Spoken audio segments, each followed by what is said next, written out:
What's going on, guys? It's your boy Jacob from Topside MMA, and today we're going over Dana White's Contender Series Season 9, Week 6 we got coming up today, so I'm excited for it. Let's break it down. Now, we also have a fight companion later tonight, 8 p.m. We're going to be going live, fight companion. We're going to be watching the fights, talking picks, bets, all that. You guys know the deal.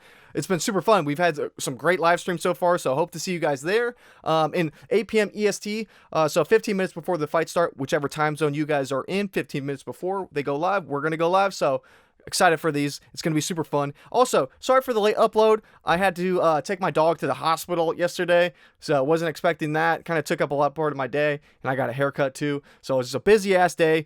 Doggy's doing good, so everything is fine. Just took up some of my time that I wasn't really expecting, so I apologize for the late video upload, but hey, better late than never. We're getting it up to you guys, so without further ado, let's break these fights down. Now, first up, we got Cody Chovancek versus Raphael. I literally put this in my notes. Raphael Uchegbu. That's how you say this shit.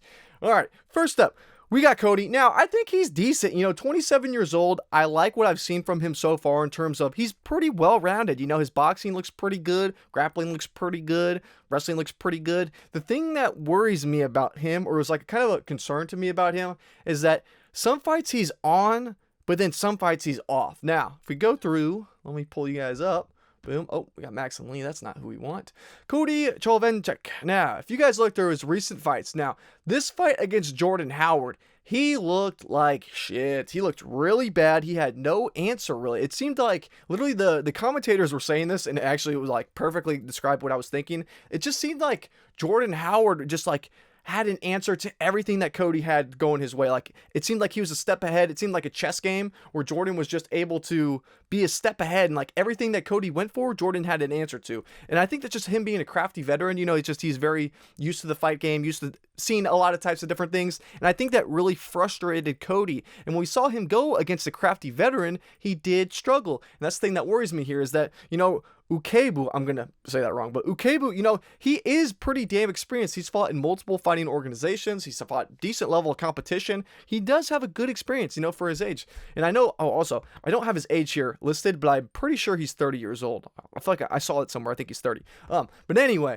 now, the fight before that, he fought Gage Gill, who was a younger prospect, undefeated at the time. I forget how old he is. We can pull this up, but I know he's pretty young, like 25, 26. Gage Gill. Before that, he was undefeated. Oh, shit.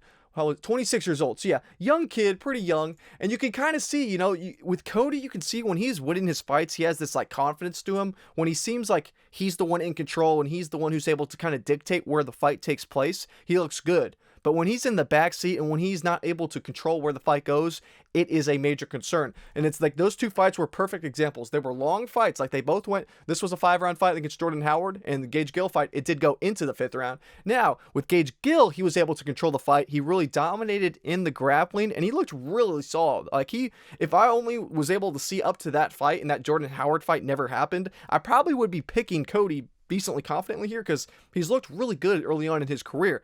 However, the fight against Jordan Howard is by no means a bad prospect. It's just not some world beater. And honestly, I think Cody lost that fight, and he got a unanimous decision.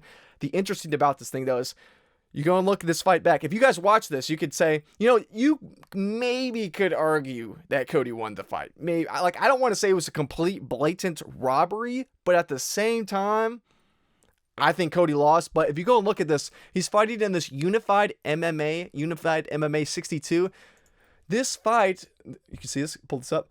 This was in Toronto, Canada. Now, where is Cody from? He's from Canada. Who is he fighting? Jordan Howard, an American. He's fighting an American in Canada, in his Canada League. Now, I'm not saying that is the reason why he won, but if there's any reason why there could have been any BS going on in this fight, that's likely the case of it. Because if you watch Cody fight in these Unified MMA leagues, they're chanting his name. They're like, Cody, Cody. It is clear that everyone wants him to win. The crowd is completely against the other fighter. It's about as biased as one could possibly be. And the crazy ass thing about this fight is when I was watching this Jordan Howard fight, I scored it personally against Cody. I thought he won 2 out of the 5 rounds. And it was weird. It was like both guys had one round that was kind of seemed like they had won it. And then the other 3 rounds were kind of toss-ups. But I personally thought Cody lost at least 2 out of 3 of those. I thought he should have lost either way. You could have argued he lost, I don't know, 49-46. Like, you could have argued it really either way. So the fact that he won it unanimous was crazy. So at the end of that fight, I went back and watched it, and I was like, all right, I want to see how I scored it compared to the judges. I wanted to see what the judges' scorecard looks like for all 3 judges, because I saw the unanimous decision. I was like, okay, this doesn't seem like it was a unanimous decision. At least if you're going to give the man a robbery, give him a damn split. So I went and looked at it, and I watched the end of it. They don't even say what the scorecards were. They do not release what the scorecards were. They just said, literally, if you watch the end of that fight, the commentators go, or the announcer goes, he goes, all 3 judges score it the same. Red corner wins, or like whatever corner he was in. It's like they don't even say the scores. Absolute insanity. Absolute madness. They never released it. I could not find the scorecards anywhere online. Very, very suspicious. Think he should have lost this fight, and if he would have lost that fight, he wouldn't be here.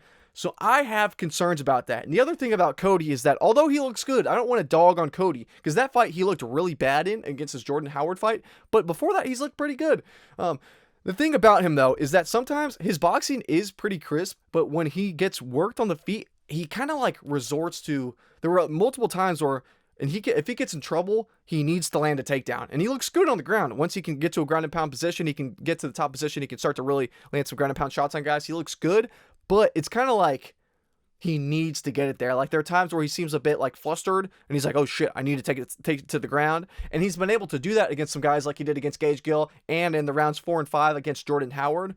But that's a concern to me, because if you look at someone like Raphael Uchegbu, he is actually pretty good grappler. I'd say his best attribute is his grappling. If you go and watch his tape and you look at what this guy can do, now he's a pretty high level grappler. The thing that bothers me about Uchegbu is that his fight IQ is questionable. He makes poor decisions at times in his fights, and there are moments where I'm like, what the hell are we doing here? Now I'm trying to, what was this fight? When he fought Lucas Rodriguez, here, I can pull you guys over. Boom. When he fought Lucas Rodriguez, he's working Lucas and he has him against the cage, and he's just working him, landing big shots on him, clearly ahead. And what does he do? He jumps and throws a flying knee to this guy while he's against the cage, and then Lucas catches him, or cause he's midair, and he goes to close the distance, and then Raphael just grabs onto him and pulls him into a takedown, and he gets Lucas on top of him in a dominant position. Because he forced it, he holds on for dear life and just falls straight to the ground.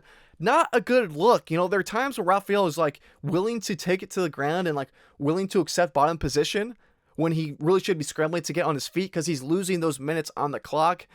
So on one hand, it's the fight IQ does concern me. Maybe it could be for a variety of reasons, though. Maybe he's really maybe underestimating his opponents, and he's thinking, okay, I could submit this guy. I'm not worried if he gets a couple minutes of control time on top. I'm not worried about that, because I'm going to beat this guy either way. That could be the case. Either way, not the best look for going against a guy like Cody, who really likes to get guys to the ground. He likes to be on top. That's where he really looks his best. So that does concern me. The other thing I will say that concerns me, because overall, skill for skill, I do think Raphael Uchegbu is probably a step ahead of Cody in every aspect. I think he's probably the better striker, because if you watch this guy striking, his striking is pretty crisp. He can be a little bit reckless at times, but big power in the hands, pretty quick. I think he's probably the better striker, and in the grappling, he's going to have more experience. I'm like I said, I'm pretty sure he's 30-something years old. He's fought the higher level competitors, and I don't think there's anything that Cody's going to have that's really going to surprise Uchegbu in this. So I give him the step ahead in every regard. Now, the thing that I will say about this fight, though, is that it almost reminds me of the ladies' fight from last week. I'm blanking on their names. The English woman versus the Brazilian. It was the better striker lost the fight purely because of the chin. It's not skill for skills. The English one, I'm forgetting their damn names, but you know who I'm talking about. She was ahead. She was the better striker. She was the better overall fighter. It's just her chin didn't hold up. Lost because of that. And that does concern me in this fight, because as we saw, if you guys watched the fight that Uchegbu had against Lucas Rodriguez, he gets clipped. Not terribly, but if you watch that fight back, I'm trying to think of what round it was. Round 2 of that fight. Sorry, I have it in my notes. Round 2 of that fight, he gets wobbled. Now, Uchegbu does a really good job of kind of recovering. He shoots for a takedown, gets it, is able to control him against the cage. He either gets a takedown or he controls him against the cage. But either way, he's able to grapple. He's able to kind of shake the cobwebs off and kind of get back in the fight, and then he looks really good from that point on. But that does concern me, because I know Cody, as you can see in his record, he does only have 3 wins by knockout. The kid does have some serious power in his hands that does concern me. I just have PTSD from last week. I was confident. I'm blanking on her damn name. This is going to piss me off. But I'm blanking on their names. But I was confident in the English striker. I'm like, she's going to be the better striker here. And she was. Chin just didn't hold up. So that does concern me here. I have to say that. The chin of Raphael Uchegbu is a concern because maybe this is tied up. 1-1 round going into the third. But Cody just happens to land some lucky shot, some big shot that wobbles Uchegbu. That could be enough to win it on the scorecards. So there is that little doubt in the back of my mind about this fight. It could go either way, and that's the thing with Cody too. He's hit or miss. Like when he's looked bad, like in his last fight against what's his name, Jordan. He looked pretty bad, honestly. But when he fought the undefeated, I'm blanking on these names. This is driving me crazy today. Gage Gill. When he fought Gage Gill, he looked really good. And Gage Gill is no slouch. I think Gage Gill is honestly a promising prospect. He looks pretty decent. He just kind of looked a bit timid and hesitant and scared in that one. But yeah, so it's like, I don't want to knock Cody too far because I think he is pretty decent. And I think maybe in a couple years, he could do well in the UFC. And honestly, if either of these guys win, I could see either one getting a contract, honestly. But so yeah, the pick's got to be Uchegbu ever so slightly, though. I think these odds are honestly perfect. I think, what did I have it? I always, like I said in my last video, like I always like to watch the tape on these guys, put my own odds, what I think the odds should be, and then kind of compare them to what the actual odds are to prevent any type of biases from my analysis. And I lined this one as Uchegbu minus 150. So the fact he's minus 150. I literally, when I checked the odds to compare it, because I just did the graphics this morning, the last time I checked, he was a minus 155. So I guess this line is actually tightened a bit. It used to be minus 155. So now I had it barely close, but I guess now it's dead on to where I had it. So I almost never do that. Yeah, I had this one, I guess, accurately aligned with what the bookies think it is. So I don't want to say that really affects my confidence, but at the same time, I think either guy definitely could win this fight. I wouldn't be surprised either way. Not the most confident about this pick. That's definitely for sure. But yeah, I'll pick Uchegbu in this one. Now, next up, we got Hwang versus Paddy McCorry. Now, this is... All right, when I first, I'll talk about the same thing here. When like I said, when I break down my fights, I like to go through, do my own tape study, do my own research, do my own betting lines where I think the odds should be, and then compare them. Like I said, when I watched Hwang first, I watched this guy first. I was like, screw, because I knew Paddy McCorry. I knew that when he fought the Ultimate Fighter against Robert Valentine. We'll talk about that fight. But I already had seen that, so this guy was already on my radar. I kind of already saw a fight of his, and although it was a close loss, I had like a little bit of knowledge in the back of my head about this guy. Whereas Hwang, I went in completely raw, didn't know anything about this dude. I literally put in my notes, I was like, whoever he's fighting is going to be a minus 400. I was like, oh my God, this dude is not good. Hwang is not good. Not good. Very, not UFC level. No disrespect.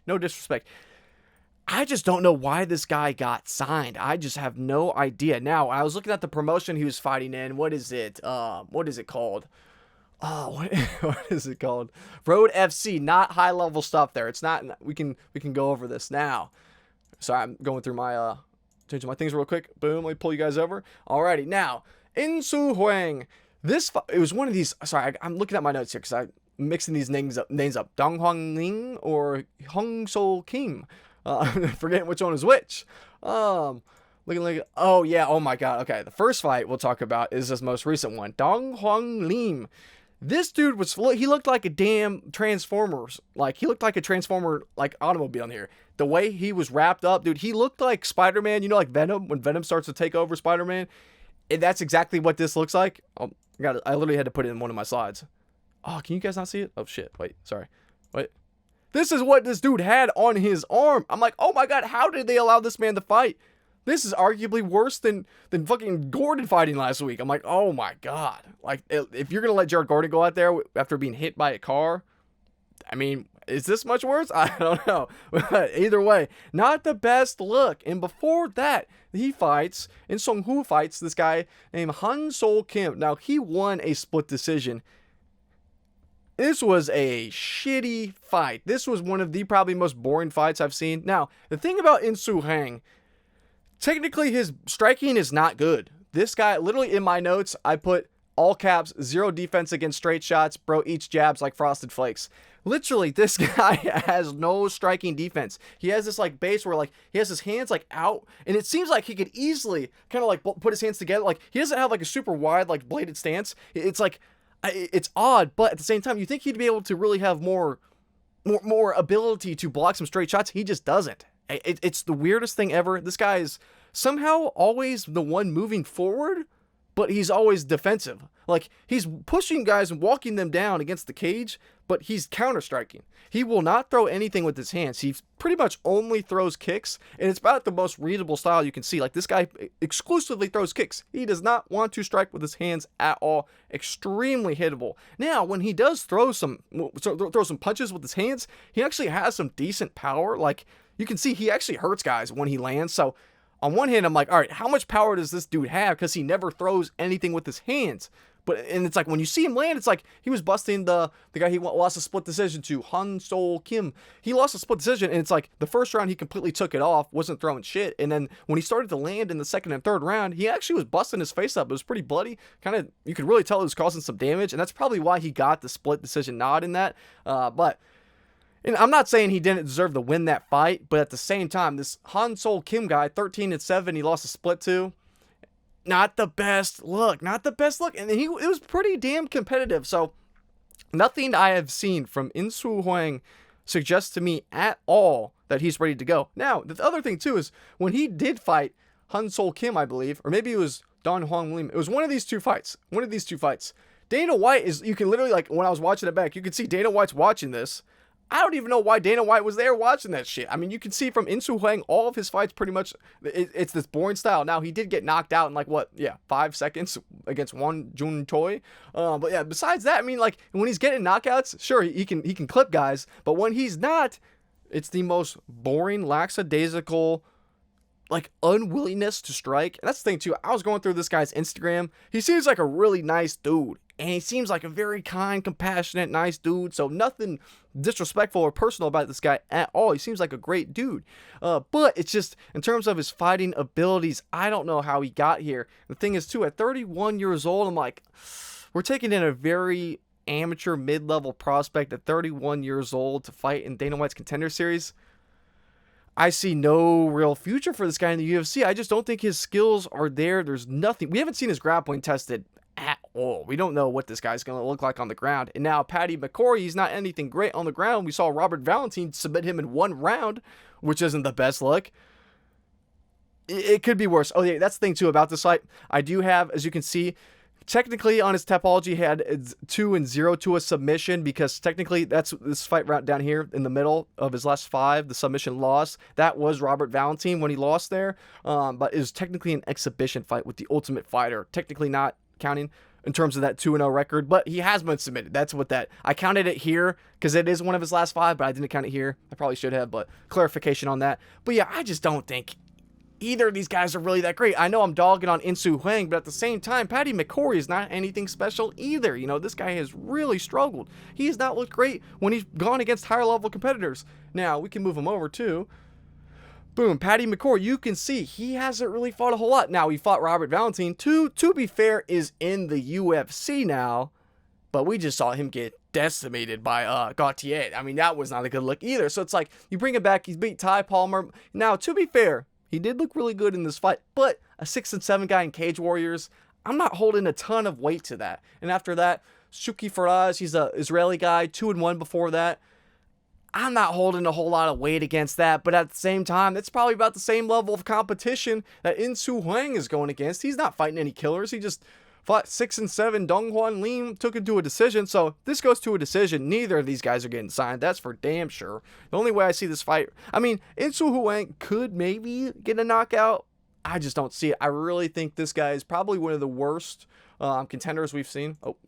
Probably one of the worst contenders we've seen in Dana White Contender Series, especially for middleweight. You know, like sometimes you see some sloppy heavyweights get in here, and it's like kind of like last week with Gracio and Asplin. It's like, fuck it, man, just throw 2 beasts in the cage. Let's see which one comes out. Kind of entertaining. But this is like, I don't know, man. This is pretty sloppy, even for Dana White's Contender Series. This is not the best, but Paddy McCorry should be better. At least he's 27 years old, so he really does have another couple years to really improve his game. He's going to look better and better and better, whereas In-Soo Hwang, yeah, he's reaching his physical prime right now, and he's definitely at his peak. Just his recent fights haven't really suggested to me that he's really improving. He's very hesitant, not willing to throw. That's not going to look good, and we haven't even seen his grappling tested, so there's no way in hell I could pick Hwang. I genuinely think, I know I'm ripping on this guy, and I don't want to seem like an asshole, but I just really can't stress it enough. There's no way in hell I could ever pick him hardly against anyone. I can't think of a single person I think he would beat in the UFC. Whereas Paddy McCorry, maybe some middleweights, I don't know. Pick's got to be Paddy McCorry, though. I can't talk about this one any longer. Next, this is one of the dudes Hwang fought. Next up, we got Thomas Gantt versus Adam Livingston. This is a tricky one. I know some people are kind of torn on this. The pick for me has got to be Thomas Gantt. Now, I get it. He is older. I went and looked at his wrestling accolades because that's the main thing. Sorry. Sometimes I talk about the stuff like sometimes people don't know these things, or sometimes people might have known something, sometimes they don't. Thomas Gantt, the point of this, Thomas Gantt is a very accomplished wrestler back when he was in college. The thing is now he's 32 years old. Obviously, that's been a long time ago. I had this in my notes, his actual years that he was actively wrestling. Sorry if you can hear it. There's someone mowing their lawn next door, so sorry if you can hear that. If it's a little bit noisy. But in my notes, I have it. Thomas Gantt, he was a wrestler. What was his years? 2012 to 2016, he was a wrestler for North Carolina State, and I forget his record. I forget to put it in my notes, but I think it was like 23-1 or something. Dude was a very good wrestler. Now, it was 10 years ago, so I get that it was a long time ago. However, I'll pull you guys over here. We can see, though, where is this guy? Where are you? Tommy Gantt. Now, if we go to his Instagram, he is an assistant wrestling coach at NC State. He's stayed there for a while. So that tells me, all right, I get it. Wrestling is one of the sports where you can't compete at a high level when you get older. It's a very young man sport. The athleticism, the explosiveness, it's extremely important, and it really dictates your success. However, we've seen at least he's keeping live with it. You know what I mean? He's keeping active. All right, now this is the Contender Series stuff, but I was trying to go through his footage. There was literally footage of him literally wrestling with these guys. Yeah, as you can see from here, this is him at NC State wrestling with these guys. Front headlock, blah blah blah blah blah.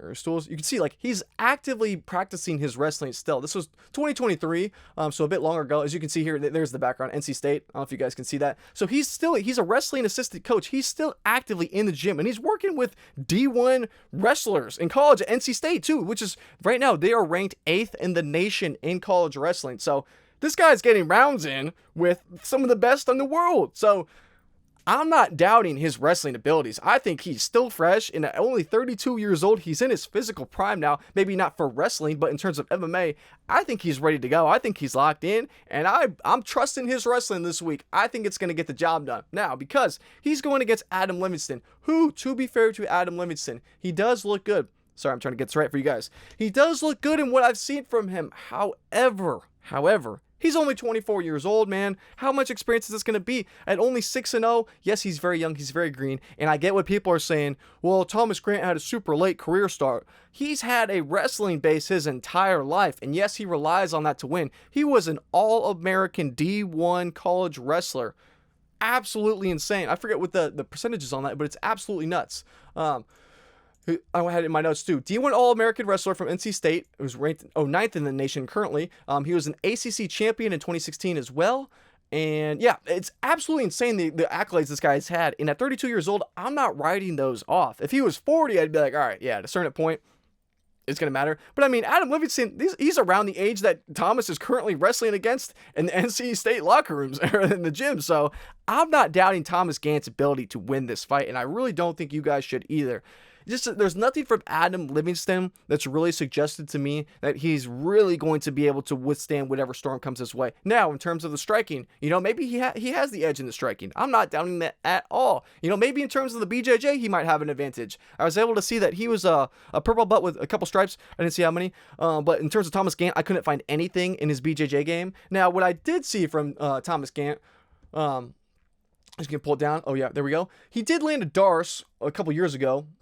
Or no, a couple fights ago, 2024. That's the funny thing. It seems like it, but he's so damn active. But yeah, he landed a Darce, so it's not like when I was looking at some of his other submissions, they're all guillotines. And a guillotine is like, and I don't want to say anyone can land a guillotine, but it's not the most technical submission. You know, if you're landing something like a Darce, that means you're actively rolling. You know, your average casual wrestler is not going to be able to land a Darce out of nowhere. So that tells me, okay, I couldn't find anything on Thomas Gantt's actual BJJ belt or how long he's been practicing. I couldn't find anything. I was searching. I was hunting. I went through his Instagram. I was looking for any sign of a belt. You just can't find it, or at least I didn't find it. So I was a bit worried there because I figured, okay, maybe he's the much better wrestler, but you know, what if Adam is the much better grappler and he's able to submit him? There is a reality that could happen. I would not be mind blown. However, you look at his record too, 1-0 to the submission. It's a potential concern, but not the most worrying thing. I'm not really too concerned about that in this one.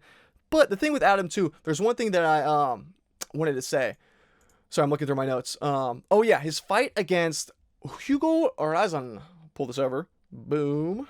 Now, his fight against Hugo Orazan, I know I'm not saying that right. There was his most recent fight against a guy who's 8-4. Now, the thing that was a concern to me in this one is that I literally had in my notes, I said, Orazan was able to land a takedown and immediately get to the back of Livingston. That is not a good look. Now, I know this guy, Thomas Gantt, he has been a bit of a guillotine merchant, but what's the second easiest submission? If you can get to a guy's back, get the rear naked choke. That's not something you got to be a crazy high-level BJJ practitioner to be able to lock in. And I think even if he's able to just wiggle his way around and use brute strength to get it, I could see him getting something like that. But it was a major concern for me to see him like that. Now, he got a knockdown halfway through the first down, or for the first round in that fight against Hugo Orazan. So it shows me that, all right, he has some good power. Maybe that could be a problem for Thomas Gantt. I'm not too worried, because let's say Thomas Gantt gets clipped by anything, he's going to be able to implement the wrestling, and I'm damn sure trusting Thomas Gantt's wrestling over Adam Livingston's. Sorry, there's something else that stood out to me. Oh yeah, his fight against Clint Patterson stood out to me. I can scroll down. Where is this? Adam Livingston? Yeah. Clint Patterson. Now, Clint Patterson was 1-0 at the time. Now he's 1-0. This dude just straight up, he's not fighting anymore. That was it. I looked through his record because I was like, after his performance I'm about to talk about in a second, I had to look through this guy's record. I'm like, all right, this was professional.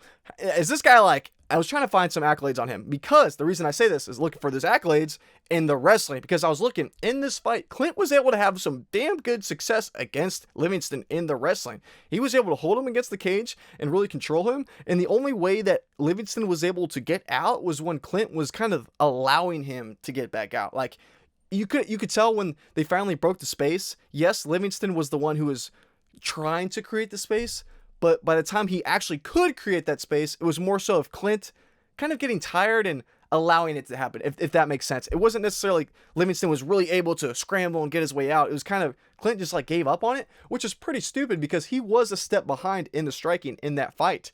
And I'm not saying this could look too far off compared to this fight against Thomas Gantt, because let's say Thomas Gantt is the much better wrestler. Obviously he is.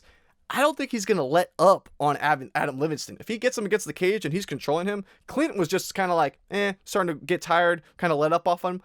I don't think Thomas Gantt's going to do that at all. I think if Thomas Gantt gets this guy against the cage, he's going to make it nasty. He's going to make it ugly. Thomas Gantt, he does a really good job of when he's in the clinch and when he's holding guys against the cage, he's not like Tatiana Suarez last week, he's just trying to hug. He lands these nasty elbows. He lands nasty knees in the clinch. He throws a lot of weapons inside the clinch. So it's not like he's going to get broken up for stalling or anything like that. No, if he's in the clinch, he's going to be landing some weapons. The only thing that I really feel like he's going to be behind in this is probably just pure striking. That's probably the only way I'd say he's behind here. But I just don't think it's going to make that much of a difference, because he has that wrestling to be able to fall back on. And it's such a strong wrestling base. It's such a high level. He's a D1 All-American wrestler. Let's not forget. I feel like people are underestimating that just because he hasn't wrestled at that level in quite a few years. Adam Livingston is 24 years old. If you guys know the quote of like Kanye West talking about Lady Gaga with the Polaroids, you're like, I like a couple of Lady Gaga songs. What the hell does she know about a Polaroid camera? Or like, it's the same thing here. It's like, Adam Livingston looks good, and he might be the better striker, but what the hell does he know about wrestling? I just think Thomas Gantt, I know I'm rambling about this one, but I just think Thomas Gantt is going to be able to, maybe he's winning on the feet. Maybe he wants to stand and strike a little bit, because I understand these guys want to put on a performance and put on a good show to get that contract. I just think Thomas Gantt's wrestling is going to be levels above. We saw literally Clint was able to, I forget his last name. Clint Patterson was able to control him in the wrestling. Then we saw in his last fight against Hugo Orazan, was able to take him down and get to his back immediately. And the only reason why he didn't have success with that is because he did it at the very end of the round. So it was like he got it at the very end of the round. He only had a couple seconds to work, and then the round ended. So we've seen low-level guys have wrestling success against Adam Livingston up until this point. So best believe that Thomas Gantt is going to have wrestling success against Adam Livingston. So Thomas Gantt's got to be the pick for me. There's just no way I can pick against him this week. This one, I'm not torn on the pick in this one at all. So anyway, that does it for this one. Next up, we got Iwo Baraniewski versus Mahamed Aly. Now, this is kind of the same thing. I've seen a lot of people say this is a lot closer of a fight than it should be, or the odds are a lot more wide than they should be. It's a lot more close. I don't think so. At all. I'm pretty damn confident in Mahamed Aly. I think he gets this done. The thing that people are saying, and I get it's a totally valid concern. But the thing that people are saying, pulling this up, is that Mahamed Aly, since he went to the UFC, or not the UFC, since he started training MMA, he's not grappled. And a little backstory, I know sometimes I forget, like talking to these videos, like sometimes I forget to say things that I assume other people know that they might not. But anyway, Mahamed Aly, this guy on the right, he is a very, very high level accomplished grappler. He has beat some of the best in the world, and his grappling experience is extensive. Now, we're going to go through this too, because it's absolutely insane. Pretty much all his record is. Look, he literally lost Marcos Buchecha. That was a guy who just fought in the UFC against Martin Boudet, who wasn't able to get the job done because he gassed out. But he lost to Gordon Ryan. These are ADCC world champions too. This is the highest level of grappling you can have. He beat Dylan Dennis. Kind of crazy. Dylan Dennis is a meme, but he is a good grappler. Say what you want about his MMA. I mean, because he's really not an MMA fighter. I think he just had his first fight, didn't he? He got the submission super fast. Or no, not his first, but in a while. Yeah, Warren Spencer. Yeah, that was really recent. But anyway, I know Dylan Dennis, he's a grappler, not really an MMA fighter. He's kind of transitioning, but he is a good grappler, So going through his record, who else did he fight or grapple against? Marcos Buchecha for the second time. I thought there was someone else. Yeah, Mikey Mushemi. If you guys don't know who this is, you've probably seen like a TikTok edit of him. I'm gonna put it on this video when I edit it back. I'm gonna put the edit if I can find it right now.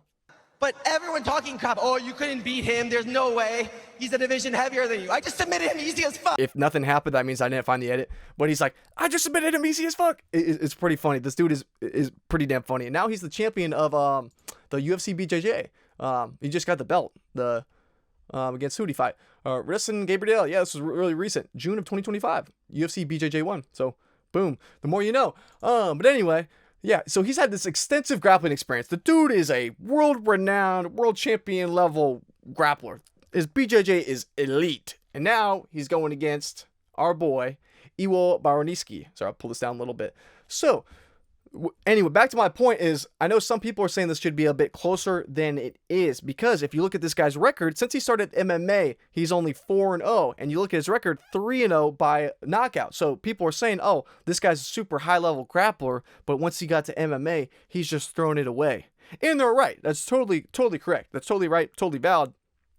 But on one hand, I think, yeah, he probably is falling in love with the hands a bit. He is probably saying, oh, wow, I've been grappling my whole life. Punching dudes in the face is actually kind of fun. I totally get that because that's what he's not used to. But I think it's more so he's grappled his entire life. He's fighting a low level of competition. Like you see some of these guys he's fighting. You can see like this Cameron Graham, 7-17. Derek Bradley, 1-6. John Ott, 9-8. Now, when he fought Jared Gooden, a former UFC fighter, a better competition, went to a decision there. But so it's like he's not fighting the highest level of guys. So it's like, why the hell would he want to grapple? I think it makes a ton of sense in my eyes. If I'm Mahamed Aly, I've been grappling my whole life. I switched to MMA. Screw grappling, man. I know I can submit these guys in probably like a minute. I want to stand and bang, test my hands a little bit, get some experience with the boxing. It makes sense why he's striking and he's not trying to grapple. Now, that's the thing though. Those are against lower level competition. And even he was able to beat Jared Gooden. That's not a bad win. I respect that win. You're beating a former UFC fighter. That's respectable. And that's the thing too, Jared Gooden, it's not like he's like 45 years old. I mean, he's 31 years old. So it's like, I respect that win a lot. And the thing is, it's like, yeah, he's boxing to really improve his striking. That's the thing though. Those are regional fights. These are lower level fights. This is Dana White's Contender Series. This is his one shot probably within the next couple years to get a UFC contract. He's not going to be fucking around here. He is not going to be fucking around. He's going to likely grapple. If he submits Iwo here in the first round, I will not be surprised at all. Why would he mess around here? Now, don't get me wrong. I just saw my lock of the week throw the fight plan completely down the pisser. So I can't say I'll be mind blown if I see someone have a clear path to win and then just piss it away. But at the same time, this is this man's one shot to win, the one shot to really turn his career into an MMA career. You know, like, he's been a super accomplished grappler, and at 31 years old, he's not some fresh spring chicken, you know, whatever the hell. He's an experienced veteran of the game. So this is his real shot to make a name for himself in terms of the MMA scene and in UFC as a company. So I just feel like he's going to go here and implement the grappling. Now, I totally get why people might say, well, he's a really good grappler, but he's not really a wrestler. You know, how is he going to take it to the ground? He's not going to need to take it to the ground. When you look at Iwo Baraniewski, sorry, I know it's a little bit cut off there on the left, but this guy, how this guy wins, I mean, literally, you go through his fights, pull it up.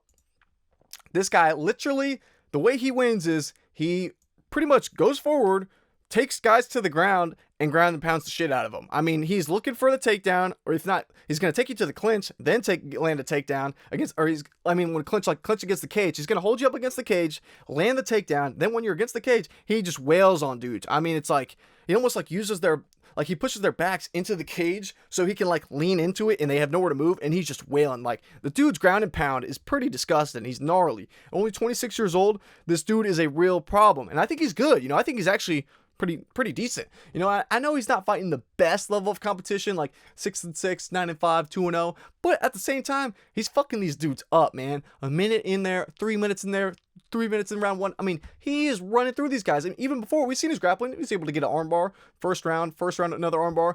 The dude is like, he looks promising, and I'm actually kind of pissed they matched him up here, because I think he actually could put on a decent name for himself. You know, at only 26 years old, I think Iwo could make it into the UFC. Even if he doesn't win this fight, I could see him winning again and coming into the UFC maybe in a year or two. So I'm not doubting Iwo at all. I think he's actually pretty solid.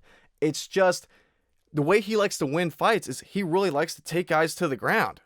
Yeah, he's not necessarily always looking for a submission. Yes, he has those arm bars, but he likes to take guys to the ground in his recent fights, and he likes to lay ground and pound. And I think if you take a guy like Mahamed Aly, if he takes him to the ground, he's probably fucked. I know Mahamed Aly has not been grappling in his recently in his MMA fights. It's because he doesn't need to. There's no real reason for him to just do that. It's almost like, this kind of reminds me of like the U.S. military, like going into somewhere like Afghanistan. It's like, if the U.S. military wanted to just blow Afghanistan off the face of the earth, I mean, it could be done in 45 minutes. I mean, it would not be close. But yeah, I mean, you don't do that, you know. It's like, you don't have to resort to the nuclear option, you know. Yeah, that's why you send in troops and you send in tanks and helicopters and all that shit, go in with guns and cars. It's like, but the nuclear option's there though, and I think it's the same thing here with Mahamed Aly. It's like, he has that nuclear option. Yeah, he's not using it in his recent fights because it's like he wants to improve his boxing skills. He wants to test his stand-up. He wants to improve on, obviously, the weakest part of his game in terms of MMA is the stand-up, and his stand-up's not bad. He was able to beat Jared Gooden in a primarily striking match on the feet. So it's like, I'm not doubting Mahamed Aly. He has that nuclear option, and Iwo likes to take guys to the ground. So this almost seems like too easy of a pick for me. I think Mahamed Aly at some point is going to get this fight to the ground, and I'm going to trust the ADCC absolute specimen who beat some of the best grapplers on earth over a 26-year-old Iwo Baraniewski. It seems like a pretty damn clear pick. I don't know. Maybe it just seems that way to me. It just seems like Mahamed Aly in recent fights has not been grappling because he wants to improve his other parts of his game. But when it really counts in a big fight like this, it's like Khamzat in his fight against DDP. Yeah, Khamzat probably could have boxed if he wanted to, you know, and it probably would have been pretty close. He said, screw that. I'm winning by any means possible. I think that's exactly what we're going to see here from Mahamed Aly. Pretty confident pick for me this week. There's no way in hell I can pick against him with those accolades. And he's dangerous on the ground, and I think that's what we're going to see. So I think he's probably going to win by submission in this. So that does it for this one. I know I'm rambling. Now, lastly, we got Hecher Sosa versus Mackson Lee. Now, I think people are probably the most conflicted on this one, if not maybe the first fight of the night.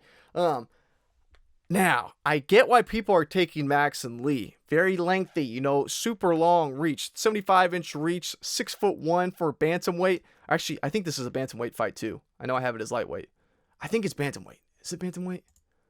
I might have got this one wrong. We will see. Wait, we'll see what they say. Is it bantamweight? I thought it was bantamweight, actually. Shit, yeah, it is bantamweight. So do not mind the lightweight graphic. It is bantamweight. But so yeah, 6'1" at bantamweight. pretty nuts. Pretty damn nuts. We got Sugar Sean 2.0.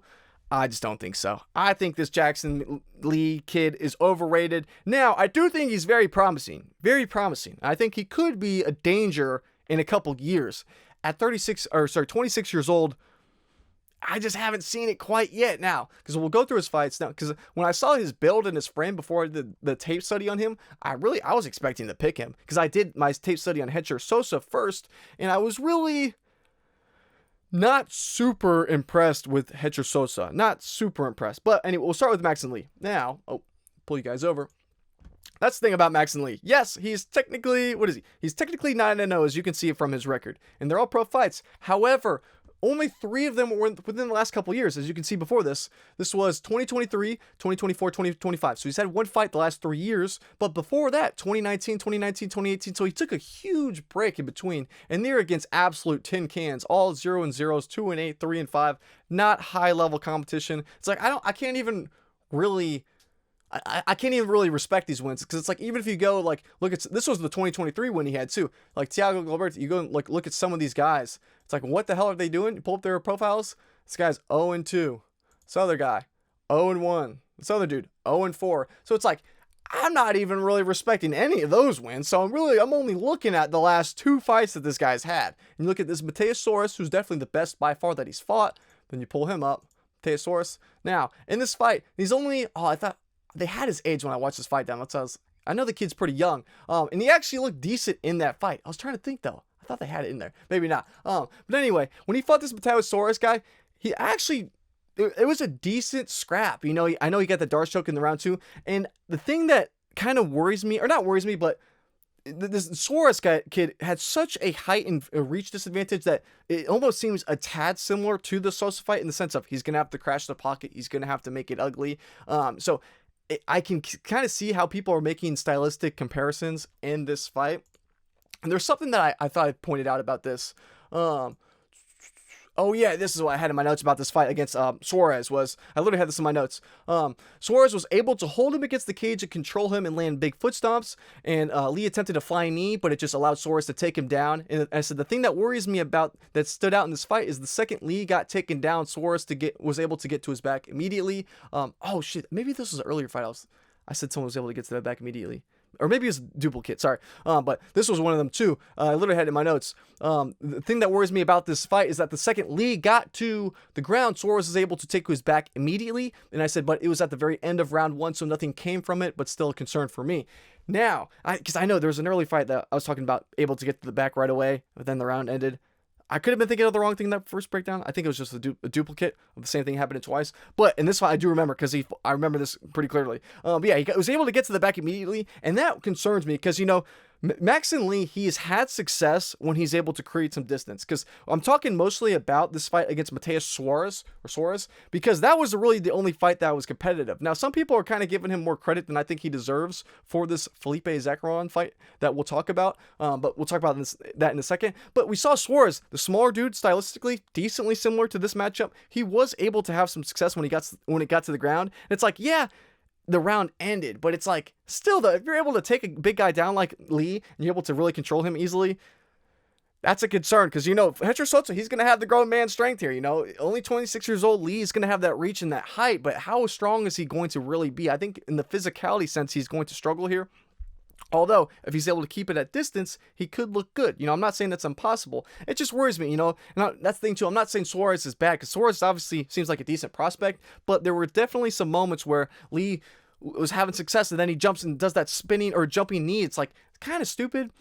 I could be thinking, I feel like I was thinking of the earlier fight. I think I was thinking of this fight back then, in one of the earlier fights. But anyway, sorry, that's just in the back of my mind. But in this fight, there were some moments that really did concern me, because I don't see Hecher Sosa getting hit with the darts at the end of round 2 like he did in that fight against Suarez. That did concern me. But that's the only real fight that we've been able to see from Mackson Lee. Now, that really stood out to me. This other fight that we saw from him was against Felipe Zakaron. Now, I don't have any weight attached to this fight at all. I literally put it in my notes. I was like, Zakaron, he refused to engage at all in this fight. Like, he refused to go forward. Like, if he even tried for a second, he'd get hit with something, then he'd bounce back. super, super soft performance. And I just know that's not what we're going to see from Sosa. I just cannot see that at all. It's like, I literally had to put it in my notes. I was like, I don't know how bad of a performance that could have been, but that was pretty terrible. And purely in the terms of the effort. I mean, he wasn't trying anything. I was literally said, blah, blah, blah, blah, blah, blah. I said Zachron really had zero offense at all, so this was a pretty shitty performance from him. I said Zachron has an 8-2 record, but he looked like dog shit out there. Because literally, it was like he had no willingness to enter the pocket and close the distance. He kind of just accepted that, all right, I'm at range. I'm not going to be able to close the distance. I'm not going to be able to have any success. And almost kind of like he seemed mentally defeated out there. So really shitty look for him in that fight. So it's like we only have 2 fights to judge this kid off of. One of them he looked decent, but had some very big mistakes that he made that he should have got caught for, but he just wasn't able to with the time of the round. And the other one, it's like the guy wasn't really doing anything offensively, and he was able to just be a reach bully and just hold him against the cage and just push it back and like, I can't have any confidence against or with Mackson Lee with those 2 fights. And at only 26 years old, this kid took a huge break. A lot of red flags sticking out to me. I can't just look at him and be like, oh, super tall, super long, pick. You know what I mean? Like, I can't do that. Now, on the other hand, Hecher Sosa, when I did my tape study, I did the tape study on him first, and I'm not gonna lie, I wasn't the most impressed. Now, it's like we can break down these fights here too. Now we can look at Hecher Sosa. Now, in this first fight against, I was making sure I had this right in my notes. Now, blah, blah, blah, blah, blah, against Mahamed Aly. I literally said, he walked this kid down, kneed him in the clinch. Oh yeah, I remember this fight. Now, it was a young kid, this Mahamed, I forget how old this kid is, like 24, 23 from Spain. Yeah, 23 years old. And it was kind of one of those moments, this was a big moment for him in Spain. It was this championship fight. This kid was super young. He seemed really, not scared, but he seemed timid, unwilling to engage. Kind of seemed like the bright lights got the best of him. And on the other hand, Hecher Sosa seemed confident as can be. He seemed extremely loose, relaxed, ready to go. And he just walked this kid down. And I'm not saying that the kid looked bad. It's just he walked him down, landed some big shots. The kid didn't want to take it, got him out of there. How soon was that? Yeah, in under a minute. So that doesn't really tell me a whole lot. He looked really good, but like I said, it doesn't really, stylistically, it's not very similar to this type of a fight for him, so I don't really hold a ton of weight on that. Now, the other thing, the other fight that I looked at was Thiago Henrique. I was trying to think of what I had in my notes here. Oh yeah, this is why the thing that, I don't want to say worried me about this fight, the thing that bothered me about this fight is that when he went into this fight against Thiago Henrique, he was a minus 1,200 favorite. I don't know if they're going to say that in here. Yeah, minus 1,200 favorite in this fight. And I know he was a big favorite in this one too. Yeah, 225. I think it was bigger than this. I feel like I had in my notes he was even larger of a favorite. I could be wrong, but I thought he was like minus 500 or some shit. So maybe that's right. Maybe I'm wrong on that. But I remember this one in particular being a minus 1,200 favorite, and I didn't really look like it out there. I mean, yeah, he won the fight and he got it done eventually in round 3, but it's like being a minus 1,200 favorite, you'd think you have a little bit higher expectations of like, all right, you should win this fight a little bit more dominantly. Now, by the time he got it to the 3rd round, it was actually pretty hilarious. Oh, thumbs up. It was actually pretty hilarious because he literally hits this dude with a shot with like some spinning back fist or some shit. Or no, I think the other guy threw one on him. Or no, maybe I literally had a picture of it in my camera roll. No, he throws it. Yeah, he throws a spinning back fist and he hits him with some big shots and he knocks him down. And he like towards the end, because I think when was this fight stopped? Yeah, the 3rd round. He's literally just like the dude's like curled over like against the cage, kind of like ready to quit, like out, like I'm done, man. And literally, Sosa's like looking over the ref and he's like, he has his hands up, like, dude, are you gonna call this fight off? Like, it was pretty funny. Like, he was working this guy, so I don't want to blame him for that because he did kick this guy's ass. But it's just for a minus 1,200 favorite, was something I put in my notes as like, in hindsight, maybe a bit of like, okay, how dangerous is this guy? And I think that's going to make a big difference here because I think he really does need to be dangerous against someone like Mackson Lee, who's going to have such a height and reach advantage over him that's so big in comparison. He's going to have to be able to crash the pocket, make it dangerous, make it ugly.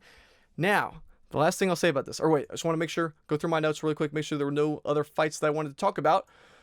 Blah, blah, blah, blah, blah. Sorry, I'm just going through my notes. Because I was looking at some of the other fights that I looked at for this one were the ones that I watched. Roger Blanque. Oh yeah, this one. I said Roger is 2-5 in his last 7, and 5 out of 6 wins come from opponents who have a record of 0-0. So I don't have a ton of weight held on that one. And then I watched the fight against Douglas Felipe. I had in my notes the record of Douglas Felipe looks great on paper, but Douglas Felipe was 41 years old at the time of this fight. I forgot about that. See, that's why Guys, I watch so much tape on these guys. I do so much research. I gotta write it in my notes because otherwise I forget shit. But yeah, this guy, 41 years old. They don't have it here. They don't have it here. But it was obviously in the fight. They must have had it because I remember putting in my notes. And then after, what was the last fight I went through? Because I went through a lot of this guy's fights. Thomas Gronval. Oh, there's one big thing I almost forgot. Thomas Gronval. That's one of the things. Wait, no, I thought there was another. There's two things we're going to talk about in this. Sorry, I'm kind of rambling. I'm trying to get this video up as quick as possible, so I didn't have time to fully kind of lock in on my thoughts. So you're kind of hearing the mind ramble a bit on this. So I know we're getting a bit late, but wrapping up. So who are we talking about? Thomas Gronval. Now, I had in my notes, he showed off solid takedown defense. Although he was getting walked down a lot, he initiated the grappling as well, landing big knees in the clinch. However, in round 2, Gronval landed a takedown that was pretty sloppy in the middle of the cage. Gronval jumped a ghillie that Sosa was able to get out of, although it was very close. I said he was constantly on the back foot. Sosa being constantly on the back foot. That does worry me in a fight like against a guy like Mackson Lee. Now, Mackson Lee, if he was better, if he was a more skilled MMA fighter, he would be more of a reach bully, because it's weird. It's like, I literally had this in my notes about Mackson Key. He kind of spams the same couple moves over and over again. Yeah, I literally said he pretty much only throws a jab and spinning kicks. I said essentially no other shots other than that on the feet. So I think Mackson Lee doesn't do the best job of kind of switching it up and keeping it interesting, kind of like a Sean O'Malley is able to really use his reach well, throwing a combination of strikes, kind of have guys second guessing themselves. Mackson Lee, for what I've watched of him, he's very basic. He's just literally jab, spinning kick, jab, spinning kick, jab, spinning kick. Maybe a couple wheel kicks in there too. But it's just not a whole lot that really is hard to figure out about Mackson Lee. I don't think there's a whole lot of ambiguity or like anything to really like, oh, I got to figure out this guy's game plan. I got to make some crazy reads. I really got to think too much about this. I just don't think that's going to be the case. But yeah, that's something that stuck out to me on this one. Now, but in terms of this fight, I thought there was one other fight that I had about our boy Hecher Sosa. Maybe not in my notes. I thought I did, maybe not. Oh, there's one last fighter I want to talk about that he's fought that I wanted to point out to you guys. Very interesting. Some people were talking about the wrestling, and now I've seen Hecher Sosa. At times his wrestling defense, or his takedown defense, has not looked the best. But one fight that someone I was talking to actually pointed this out to me, I didn't notice it at first, was he actually fought in 2022. You guys see this fight against Belal Tipsayev. Now, interestingly enough, he actually beat a wrestler in Belal Tipsayev, 4-1 at the time. This is Khamzat Chimaev's cousin and training partner. Very interesting. I haven't seen anyone else talk about this yet. But yeah, I know it says Sweden, but literally his nickname is Boris. This guy is Khamzat's literal cousin. 8-2. Kind of crazy. It's kind of funny they have the same nickname too, the Boris nickname, but it's not just the nickname. Like I looked it up, they are cousins, training partners, and all. I looked it up. I confirmed it for myself. So interestingly enough, we've seen Hecher Sosa actually beat a wrestler. We've seen him beat a wrestler who trains with Khamzat. So I imagine the wrestling's it's got to be pretty well respected. I know the kid's very young. So like this was 2022, almost 2023, and he's really young. How old is he? 26. So when this kid was younger, obviously he's going to look better and better and better, but at the same time, still able to show off his wrestling defensive abilities to withstand some takedowns and withstand a decently high-level wrestler who's training with Khamzat. So I trust that. I just want to point that out to you guys. Gives me a little bit more faith. And if you guys can't tell yet, if I haven't said it yet, the pick for me is going to be Hecher Sosa. But I am torn on this one. I know most people are on Lee this week, taking the underdog of Hecher Sosa. The last thing I'll say about this, that really, because before this last thing I'm going to say, I was kind of like going back and forth. Like, I feel like this is a coin toss. I feel like, how did I have this in the odds? What did I say the odds were? In my notes, I had this as a pick'em. I literally put it as a pick'em. But in actuality, yeah, Lee's a minus 145 favorite. But the last thing that pushed me over the edge to pick Sosa in this one is that I was reading about this guy, trying to do some deep dive research on him. This dude is fighting with purpose, man. This dude's dad just died a couple days before his weigh-ins, and he was like, do you want to keep fighting? Like, do you want to say this fight? It's like, because they give him the option, like the matchmakers in the UFC, they're like, all right, man, we get it. Like, if you don't want to fight, like, we get it. You can go, kind of like for SCM, like, you have immediate death in the family, dude. Do what you got to do. No one's going to hate you for that. But he was like, no, man. He said, my dad's like one goal was to see me fight in the UFC. He was like, that was his one goal, and he was trying to stay alive because he was sick for quite a bit. He's like, there was his one goal to see me fight in the UFC before I died. That's deep, man. That's deep. This dude's fighting. He's fighting for a reason, man. I'm not picking against a guy with some motivation like that. I'm not doing it. I'm not picking against him. And I was looking into him even further. I know some people are talking about that, but even further, a couple months ago before this, I was reading, someone was talking to me about his sister. His sister actually died a couple months ago from cancer too, and she said like she was like, I can't wait for my brother to fight in the UFC, and she was like watching his journey, and like there's something he said like that was one of her like only goals for him was like, I just want to see you fight in the UFC. So it's like his sister died of cancer a couple months ago, and she was really pushing him to go fight in the UFC. His dad's sole goal that he was trying to stay alive for was to see his son compete in the UFC. This dude's going in here with the family on his back, man. Hecher Sosa, there have been times where I was looking through his tape of like, I don't like when he's constantly on the back foot. He can be a bit hittable at times. Dude, you're going to have to kill Hecher Sosa to get him out of here in this one, man. Just imagine that. The amount of fuel in the fire for this guy. On one hand, you could say, well, maybe he's going to be a bit sporadic. Maybe he doesn't stick to the right game plan. Maybe he's a bit too emotional, like we saw like with Gene Silva. Maybe it's to his detriment. I don't know, man. I think he's going to make this shit ugly. I see a finish. I don't see this going the distance. If I had to pick, I say Hecher Sosa is going to go in here and knock Mackson Lee out. That's got to be the pick for me.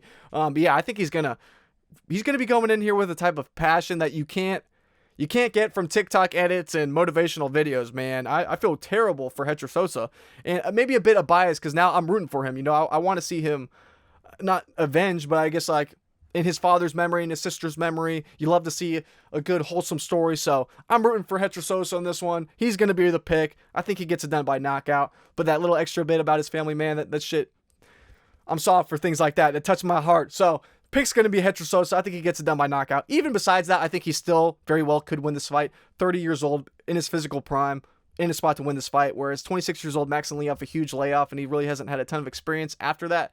Pick's got to be Hecher Sosa. But anyway, guys, that does it for the breakdown. Now, we're going to have the Fight Companion live stream later tonight at 8 p.m. Eastern time for you guys in the East Coast of the States. Right now, it's about 11 a.m. for your boy. So, yeah, we're going to have this live stream later tonight. It's going to be a banger. Make sure to swing through. We're going to be watching all the fights, talking picks, bets, all of the above. So, you guys know where to find me. It's going to be super fun. Can't wait to see you guys there. But in the meantime, it's your boy Jacob from Topside MMA. I'm going to get this video out to you guys. I got to get it uploaded. I already got the thumbnail, as you can see. Got it done. So the hard work's out of the way. Got it all ready to go. So I'm going to get this video uploaded, and I'll see you guys later tonight. Thank you guys so much for all the love on the recent videos. Thank you all for the likes, comments, support, subscriptions, memberships, all that stuff. It means a ton. So thank you guys so much for all the love. I genuinely appreciate it from the bottom of my heart. And I'll see you guys later tonight. Thank you guys once again. And yeah, it's your boy Chicken from Topside MMA, and I'm out. So peace.